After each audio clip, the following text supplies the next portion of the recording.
Good afternoon, Colonial fans, and Happy New Year. Welcome to the 7th episode of Coach B Weekly. I'm here with Coach B. Coach B, any New Year's resolutions here as we're in 2017?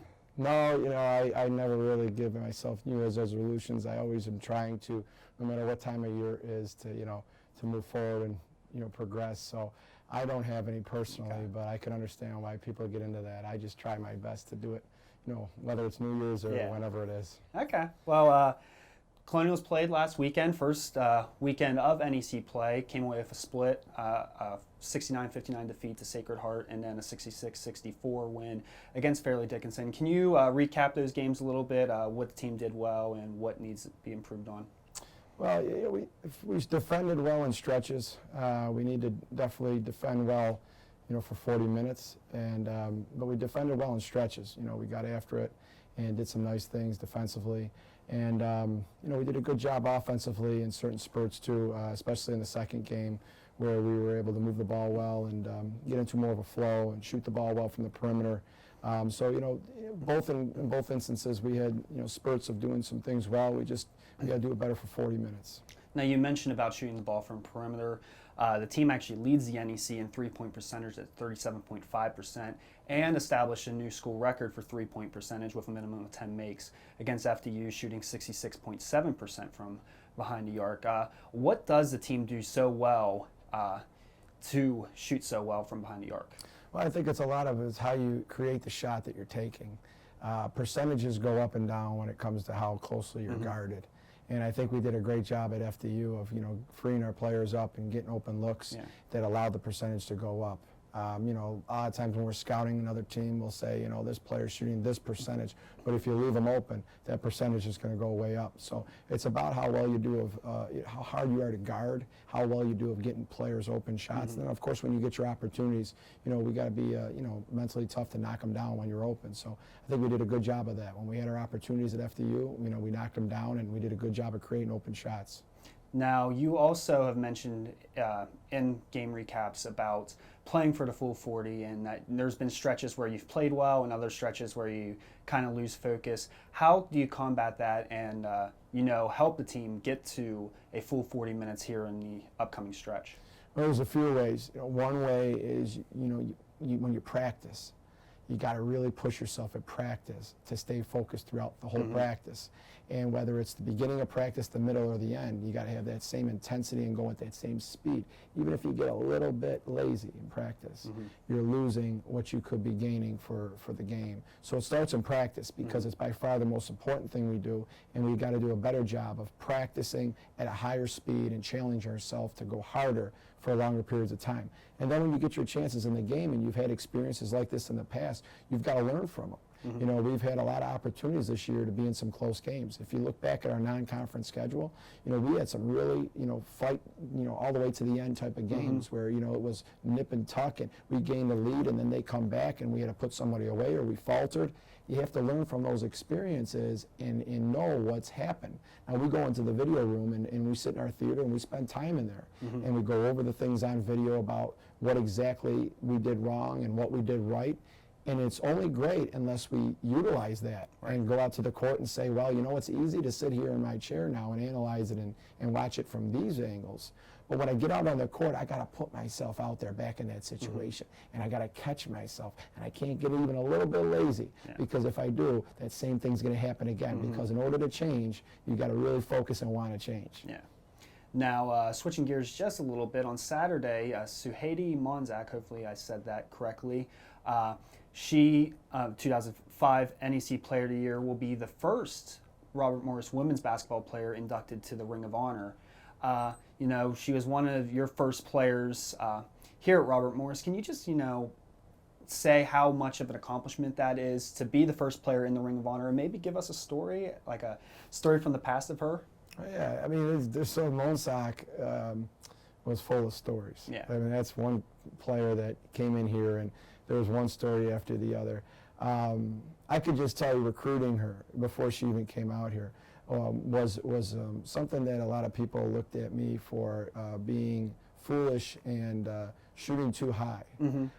She had a ton of offers, and this wasn't a player where you picked a diamond out of the rough. Right. This was a player that everybody in the whole country knew that she was a great player, she was an All-American, and that she was somebody that would go into a program and just change the, whether you were down or up, she would just change your look of your team. And when I went in to recruit her, I remember going out there to Yuma, Arizona, because she was at a junior college called Arizona Western, who's coached by Pat Cunningham, and he's been there for years, and he's a very, very successful coach. And when we went out there to visit her, I went by myself. And that's back then, I was doing all the recruiting. Right. Coach Sales said, I want you to do everything. I want my other assistants to focus on other things, and I want you to do all the recruiting. So I said, okay, and I took it head on, and I went out there to see her, and I had to connect in Phoenix and then fly in a real small little 10-passenger plane to Yuma. Yeah. And I remember getting off that plane and how hot it was. And I said, man, we're recruiting this player to come all the way over here to Pittsburgh, which is not a bad climate, but it's not like Yuma. Yuma's like the heat, man. We're talking 120 degrees. They definitely don't see snow there. No, they don't see snow, and it is hot, man. And so I said, you know what? We're going to have to really understand that this is a situation where she's going to have to really want to come this way, and we're going to have to want to draw her into what we have and what we're going to build. And I remember going and sitting down with Monsac, and at the time they had an assistant coach named Jose, who was Puerto Rican, and he had this big, like the Panama Jack kind of hat on. That hat that. And he's sitting there with the hat on, and she's sitting there, and she can't really understand a lot of what I'm saying because she was in the process of refining her English. Right. So, I was trying my best to talk as slow as I could and all that. And Jose was doing a great job of, translating. And I just sitting there and just going through all the things, all the visions, all the qualities that we're going to have here, and the structure and the standards, and how we're going to play, and what our excitement is towards what she would bring to the team. And we're going through all those things, and she's just translating back and forth, back and forth. And so after it was all said and done, I kind of was done with, my visit with her, and Jose goes, and translates the whole last thing I said, and then they both look at me and they said, Coach, Monsac has decided she's going to take one of her 5 official visits to Robert Morris University. I was like, wow, that's great, and he said, she's not going to take all 5, she's going to take 2 other ones. And I said, okay, who are they? And they said Oklahoma State and Auburn. So you're thinking Big 12 and you're thinking SEC. So you're saying, okay, well, we got past the big hurdle to have this player come and visit us because she's getting so many offers. I mean, we're talking offers from all the schools in the SEC and all the schools in the Big 12, but she decided on these 3 were the 3 that connected the most with her. And I remember coming back on the plane, I felt so happy and so excited. And we still had to beat out Oklahoma State. You got your foot in the door, but there's still programs you have to get there. Right. So she came in on her visit, and I know this is kind of a long-winded story, but it's important to understand when it came to her. She came in on her visit, and we knew that her visit here was going to be special because unlike Auburn and Oklahoma State, those 2 schools were very big, very big schools, and they had a big population, and all those benefits that those schools have, there is something that they don't have that we have, is a very close-knit family campus here that's extremely safe, and she could be a big part of it, as opposed to going there. It was a real big scenario, and she would probably be a little more uncomfortable, at least early on. And remember, she had only 2 years to play, so her decision was going to be to go somewhere where she really felt that she was going to be, right involved and being able to play. Make a major impact right off the bat. Exactly. And so when she came in on the visit, I think she really felt that. And I think she really enjoyed the coaching staff and the team, and I think she wanted to be a part of a movement, which was what we were working on when we first got here because of how down the program was when we took over.